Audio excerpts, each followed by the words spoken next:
श्री गणेशाय नमः. श्री स्वामी समर्थ. श्री गुरुदेव दत्त महाराज की जय. जय श्री भोलेनाथ. जय श्री शिवशंकराय नमः. आज आपण शिवलीलामृत अध्याय 8 याचं कथासार पाहणार आहोत.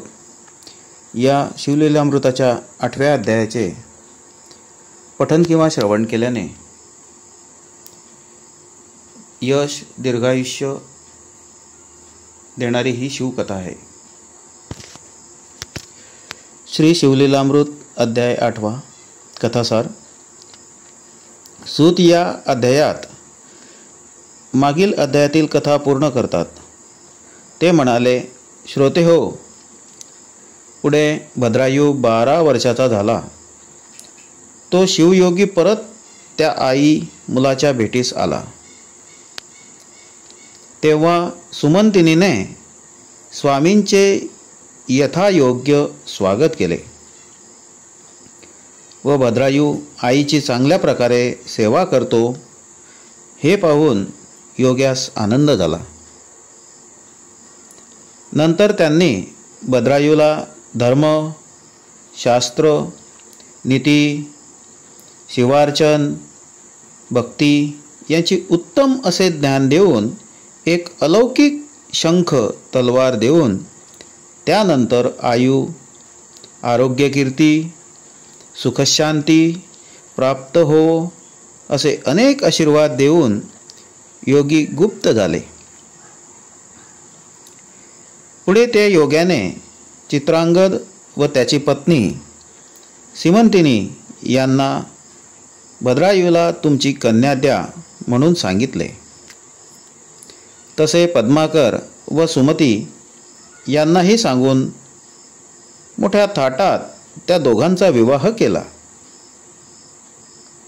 त्या विवाहास अनेक राजे आमंत्रित केले होते. त्यात भद्रायूचा पिता वज्रबाहू हाही आला होता. त्यावेळी त्याला कळले की भद्रायू हा आपलाच पुत्र आहे. त्यास पश्चाताप झाला. नंतर काही दिवसांनी वज्रबाहूने भद्रायूला राज्य स्थापून तो व सुमंतिनीसह हिमाचल पर्वती केदारेश्वरला निघून गेला. पुढे भद्रायूने बरेच वर्षे राज्य केले.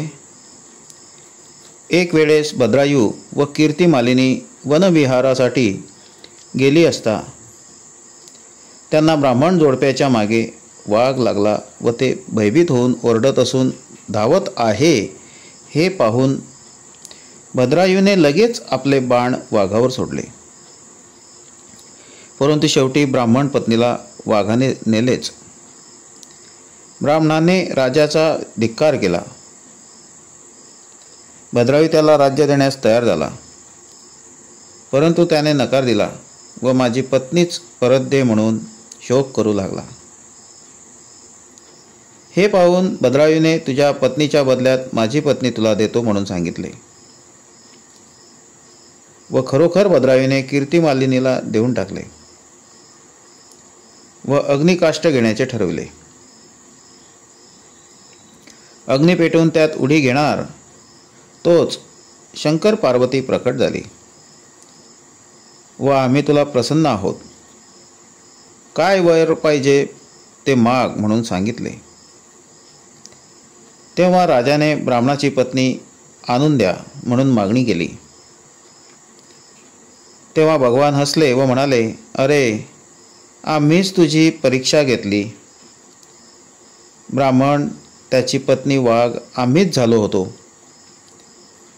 असे म्हणून ही घे तुझी कीर्तिमालिनी असे म्हणून त्याच्या हवाली केली व तुम्हा सर्वांना माझे अक्षयपद प्राप्त होईल म्हणून आशीर्वाद देऊन अदृश्य झाले. पुढे भद्रायूने बरेच वर्षे धर्मनीतीने राज्य करून दिव्य विमानी बसून शिवलोकी गेले. अशा प्रकारे आज आपण शिवलीलामृत अध्याय 8 कथासार पाहिलं. या 8व्या अध्यायाचे पठन किंवा श्रवण केल्याने यश दीर्घायुष्य लाभते.